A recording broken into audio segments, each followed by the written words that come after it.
est agent immobilier. Chers téléspectateurs, imaginez maintenant un incendie dans votre maison. Ça peut arriver, malheureusement, ça peut arriver. Il faut réparer, tout a brûlé, du sol au plafond. Et là vont se succéder toute une série d'entrepreneurs qui vont comme ça multiplier les devis, les dépenses, les arnaques. Isabelle Bresse a mené une enquête à 280 000 francs. Pas l'enquête, ce que doivent payer les gens. Regardez. Cette maison, c'est celle de René et Marcel après l'incendie qui l'a dévastée en 1992. Aujourd'hui, 7 ans après l'accident, la maison, la voici.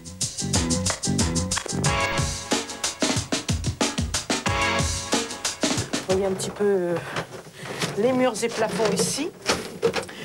Là, le palier. Le cabinet de toilette. Et puis ici, c'est la chambre qu'occupe notre fils. Vous voyez, nous n'avons pas tellement d'autres possibilités actuellement. Voilà. En décembre 1994, nous avons été sollicités par un artisan et puis un entrepreneur qui se prétendait architecte. Nous leur avons confié le chantier, croyant que c'était des gens honnêtes. 2 ans après l'incendie, donc, René et son mari sont contactés par un entrepreneur et un architecte qu'ils croient être honnêtes. Il leur confie les travaux de la maison dont le devis se monte à 283 000 francs.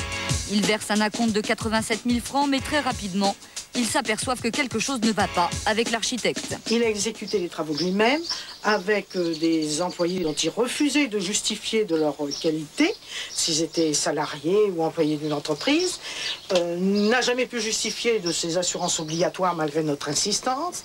Et lorsque je me suis informée d'abord auprès de l'ordre des architectes, ce monsieur était inconnu de tous ses répertoires professionnels. Donc il n'était pas architecte? Il n'était rien du tout. Ce monsieur travaillait clandestinement avec des clandestins, c'était évident. En effet, l'architecte en question n'est pas plus architecte que l'entrepreneur était entrepreneur d'ailleurs. L'ordre des architectes précise même qu'il n'en est pas à son coup d'essai et qu'il est récidiviste. Il n'est pas architecte et ça se voit. Là-bas, le sol repose dans le vide. Ah, vous voyez, c'est dans le vide, ici, et devant une porte-fenêtre. Hein. Et puis, enfin, regardez un petit peu ici, cette porte-fenêtre qui est trop petite pour l'encadrement. Vous allez voir l'état de cette pièce ici. La porte qui s'ouvre à l'envers, d'ailleurs, c'est pas conforme du tout. La fenêtre devait avoir 2 battants, elle n'en a qu'un. Vous voyez le problème. Hein, ça tombe sous le sens qu'elle devait avoir 2 battants. Et c'était prévu comme ça. Alors d'autre part, les matériaux ici, c'est du Ciporex avec du béton. C'est incompatible. Les matériaux se séparent des uns des autres. Des fenêtres et des portes montées à l'envers, un plancher qui ne repose sur rien, mais aussi des murs montés avec des trous ou encore une électricité hors service. Enfin bref, la maison est saccagée par le pseudo-architecte. Il n'y a plus de travail aujourd'hui qu'après l'incendie. Et pourtant, lorsque les Guillotons demandent aux faux architectes de vider le plancher, le monsieur ne se démonte pas. Alors là, il a quitté le chantier, il nous a injuriés et surprise, il nous a assigné devant les référés pour refus de paiement de 56 000 francs, alors que 141 000 francs et quelques centimes étaient déjà payés. Mais les Guillotons, évidemment, contre-attaquent. Nous avons donc déposé une plainte pour défaut d'assurance obligatoire. Il a été condamné à 6 mois de prison avec sursis, 30 000 francs de dommages et intérêts qui payent très très lentement actuellement.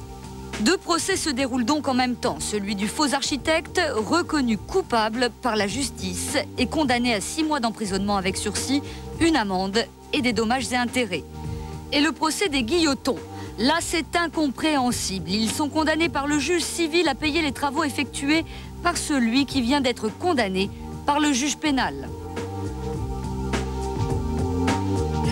Je ne pouvais pas penser que la justice pouvait protéger un individu qui est capable de vous escroquer. L'escroquerie préméditée est évidente. Mais si les Guillotons ont été condamnés, c'est avant tout sur la base d'une expertise. Le moins que l'on puisse dire, c'est que cette expertise semble en contradiction avec ce que nous avons pu constater. Alors, pour refaire la totalité de ce sol, l'expert nous donne 750 francs. Toute entreprise demande 7 000 francs. Vous voyez cette cheminée ici qui a été démolie jusqu'à hauteur du toit. Toute la sortie de toit reste. Hein. l'expert nous donne 2000 francs pour la réfectionner. C'est un prix qui est 4 à 5 fois en dessous des prix des entreprises. Il nous donne 43 000 francs, TTC bien entendu, pour réfectionner tous les désordres de la maison. Alors c'est invraisemblable. 43 000 francs, en effet, ce n'est même pas le 5e de la somme nécessaire à remettre la maison sur pied. C'est pas possible, avec 11 000 francs par mois, nous ne pouvons plus faire des emprunts, nous ne pouvons plus rien du tout. Mon mari a 70 ans maintenant, c'est fini, c'est la fin pour nous. Aujourd'hui, soutenus par leurs enfants et par l'association de défense des usagers de l'administration, les Guillotons se battent pour avoir droit à une contre-expertise. Ce qui est anormal, c'est que le tribunal ait refusé la contre-expertise. Alors ça me semble d'autant plus surprenant que tout le monde en France admet très bien qu'un juge puisse se tromper. Et si on estime que le juge s'est trompé, on peut faire appel, c'est un droit. Eh bien, ce n'est pas un droit de faire appel d'une expertise qui pourtant joue un rôle aussi important, puisque finalement, la décision de justice se base presque uniquement sur elle.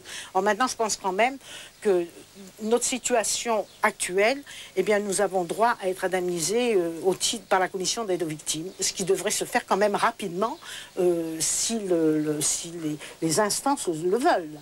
Parce qu'il est évident que nous allons finir par mourir dans notre maison.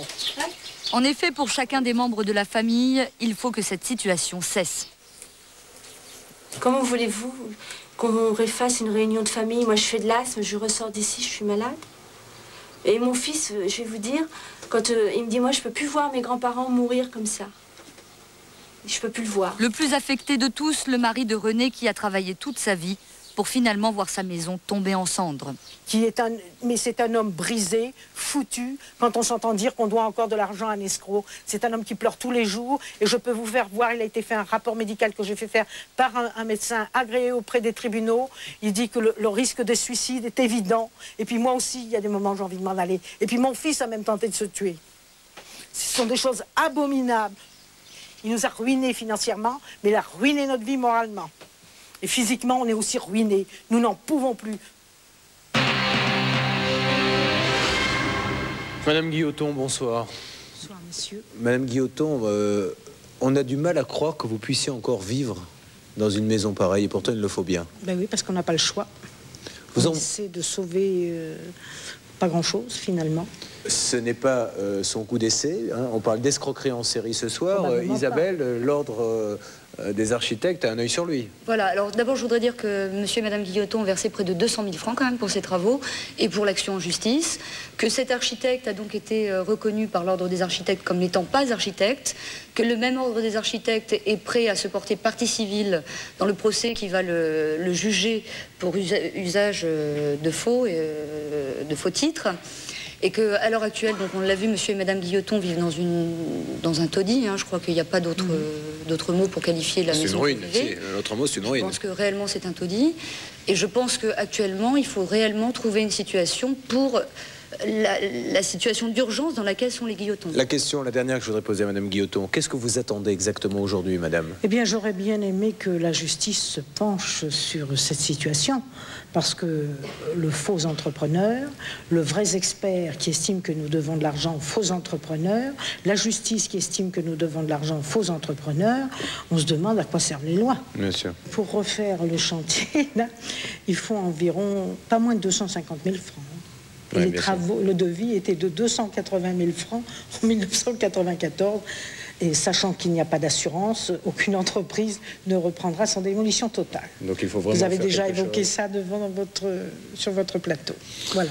Madame Guilloton, bon courage et j'espère que le fait qu'on ait porté au grand public, en tout cas connaissance de votre cas, fera vite avancer ce dossier parce que comme vous l'avez dit, ni votre mari ni vous maintenant, vous n'avez plus beaucoup de patience. Non, c'est pas la patience, c'est qu'on est fatigué. Bien sûr. Usé même. On vous souhaite bon courage, Madame Guilloton. Je vous remercie.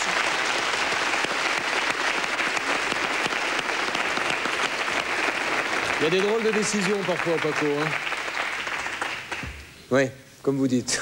Il y a parfois des silences qui J'ai été pris à partie très souvent dans des procès et parfois, où j'avais raison, il a suffi à mon adversaire d'ouvrir le parapluie et mon avocat me disait « Ah, il a ouvert le parapluie, vous venez de perdre. » Ouais.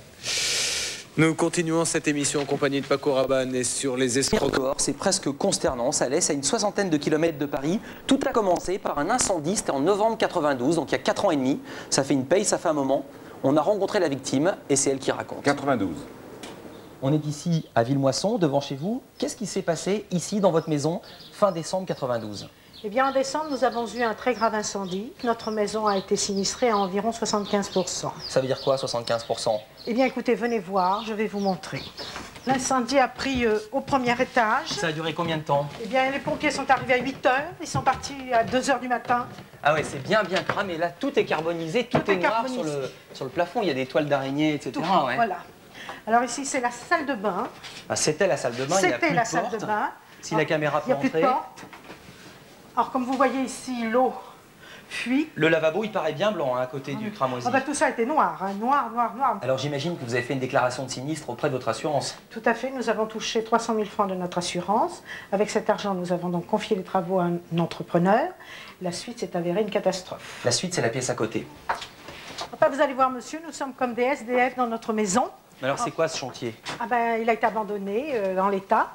Tout ça est à défaire, voyez-vous, ça n'est pas conforme au devis. Aux normes. Tout ça n'est pas terminé. La tuyauterie, ça c'est l'électricité qui est à l'abandon et qui ne fonctionne pas. Et c'est quoi ce trou là-bas? Eh bien ça, nous avons fait une ouverture là pour montrer à l'expert lorsqu'il est venu qu'il n'y avait que le plancher était posé totalement dans le vide. J'imagine que vous ne l'avez pas payé l'entrepreneur. Nous avons quand même versé 141 000 francs. Ah oui. Ce monsieur demandait un complément de 56 000 francs que nous avons refusé de payer du fait de l'état du chantier. Normal. Et alors à ce moment-là, il est parti, il a tout abandonné, Ouais. il nous a traduit devant le tribunal des référés. C'est-à-dire qu'il vous a fait un procès, avec le boulot qu'il a fait en laissant les échafaudages et en laissant un... Tout à l'abandon. Alors devant le tribunal, ce monsieur a demandé notre condamnation aux dépens. Il a demandé aussi des intérêts de retard. Il a fait désigner un expert. Et l'expert est venu. L'expert est venu. Et il a dit quoi? Eh bien, il a dit que c'était pas si mal que ça. Vous voulez dire qu'un expert de la justice française est venu et a trouvé que c'était pas si mal que ça? Exactement. Alors ensuite, vous avez demandé à ce qu'il y ait une contre-expertise. Mais c'est quoi cette pièce avec des trous au plafond? C'est ce qu'on appelle le point repos. Et cette bassine?